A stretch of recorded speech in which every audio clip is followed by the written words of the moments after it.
Okay, hello everyone. My name is Sanditya Swara, and my friend is Wahid Wicaksono. And now we will do a presentation and we will discuss about a journal entitled Losing Access to the Native Language While Immersed in a Second Language.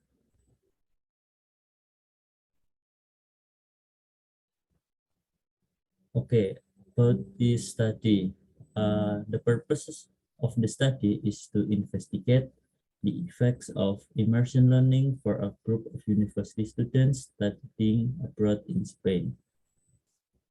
And then the participant is the immersed group that includes 25 students. They were tested around 3 months into a semester abroad in Spain.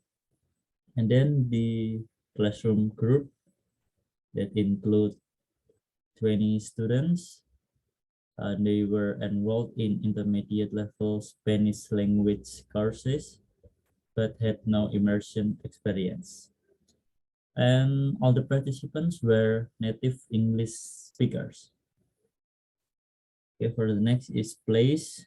This study is conducted in the Pennsylvania State University.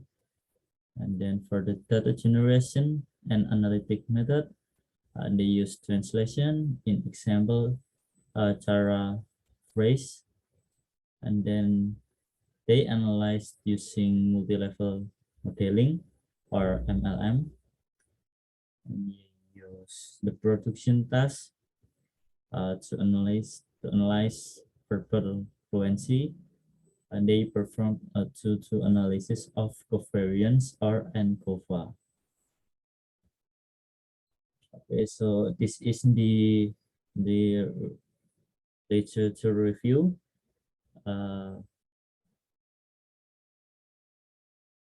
The first one, it's from Bailey Stokes, Craig, and Ryan, and then Colsetto et al.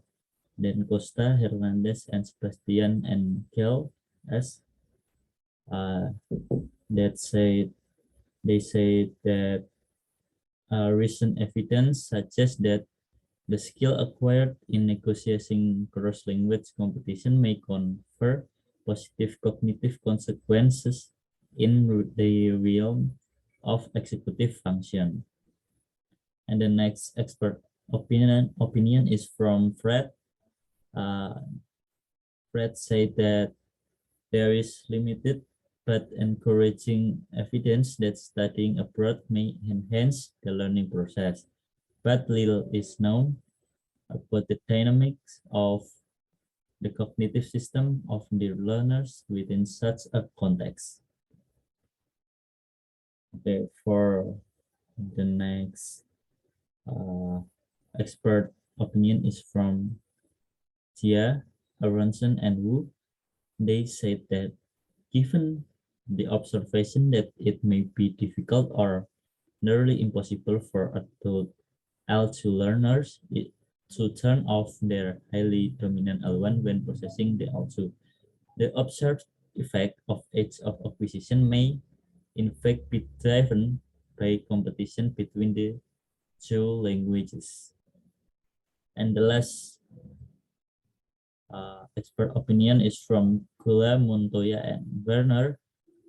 They say that past studies have shown that bilinguals generate fewer exemplars than monolinguals, even when speaking their dominant language, suggesting that simply having knowledge of multiple languages impact further fluency.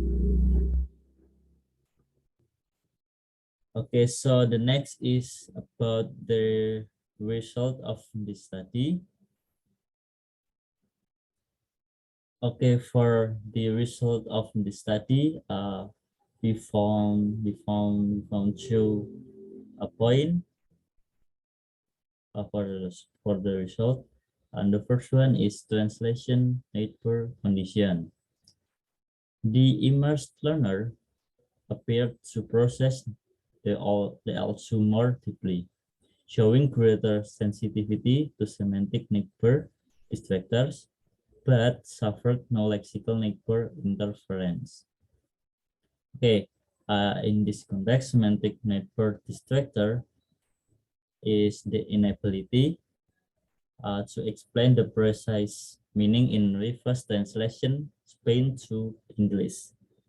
And then no, no lexical neighbor interference means that they don't have errors in using almost the same word, or they can know precisely the translation of a word without any major mistakes.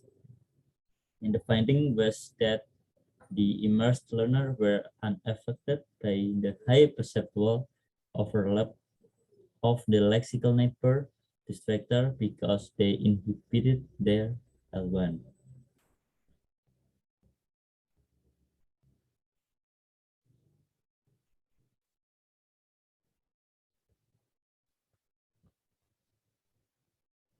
Okay, for the next point is about verbal fluency. After going back from Spain, the immersed group produced more correct pronunciation than the classroom students, but the immersed group has fewer verbally English exemplar. Verbal fluency measure in which we ask participants to generate as many exemplars as possible from the designated semantic category. And the English exemplar here means that the correct way to say a word in English.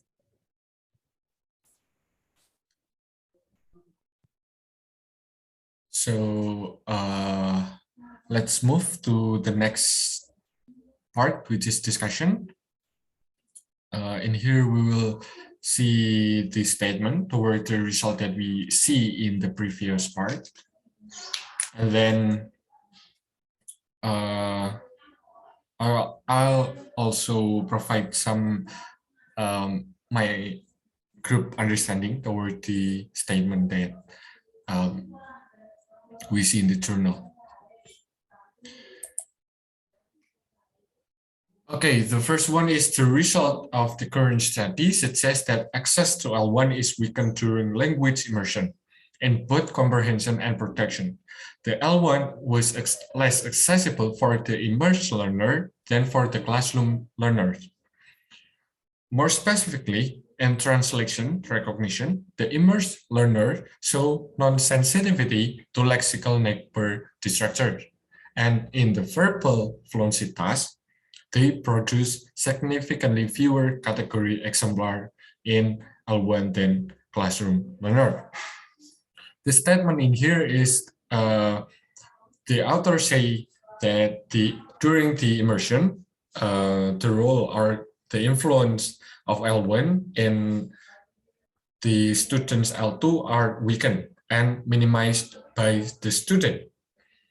Therefore, it makes the L1 after the students back to their country become hard to retrieve.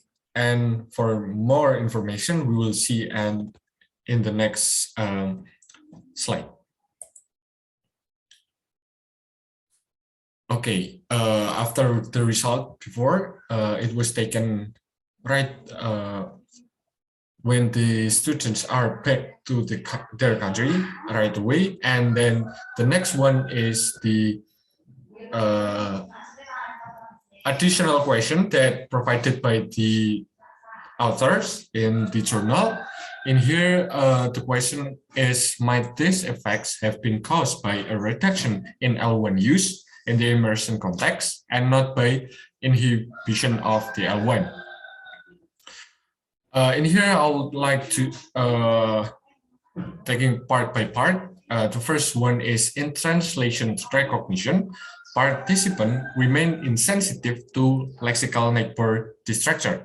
And the next one is in learner skillfully engaged an inhibitory control mechanism to reactively suppress the visually represented structure from intruding on their judgment in both the immersion and L1 dominant testing context. In here, it means that after 6 months back to their country, the students are having a robust understanding toward the meaning of L2 word, and also it provide students ability to judge the correct translation of the Spanish word into the English, or reverse translation. And then the next one is verbal fluency. They maintain their protection skill in the L2, whereas their L1 performance rebounded at retest, such that the number of exemplars was similar to that originally produced by classroom learner who had no immersion experience. And here means that in verbal fluency, the immersed learner are having struggles in recalling the good way of saying English word. However, in this verbal fluency, the L2 exemplar, or the correct way to say the Spanish word, it become better and also clear. And then the next is the L1 was inhibited frequently during immersion to facilitate L2 use, making L1 lexical items more difficult to retrieve after returning to the L1 dominant context. The need to frequently inhibit the L1 was gone, and those category exemplars were more readily retrieved. However, after 6 months back in the country, the inability to retrieve the good way of saying English word was gone, and they become as fluent as the classroom language, who accustomed using their monolingual. And then, however, in this after 6 months, the knowledge and also the fluency of the L2 learning process do not disappear. So the immersed student acquire both of L2 and L1 in great way. The next one, this is the statement toward the previous slide that we see, which is the data. And here the authors said that the decrease of L1 verbal fluency, the performance found during L2 immersion, is not accounted for by the link strengthening account. However, it's assessed by an inhibitory account. It means that the decrease for verbal fluency, not because the immersion itself. The decrease of verbal fluency is because inhibitory mechanism control that applied by student, which is the student minimize the influence of L1 in their L2. So for the link strengthening account, it is more in the having a good or precise knowledge about the direct translation of L1 to the L2. So the authors say it's not that related to that. However, the findings imply that inhibitory account is the causes of L1 decrease.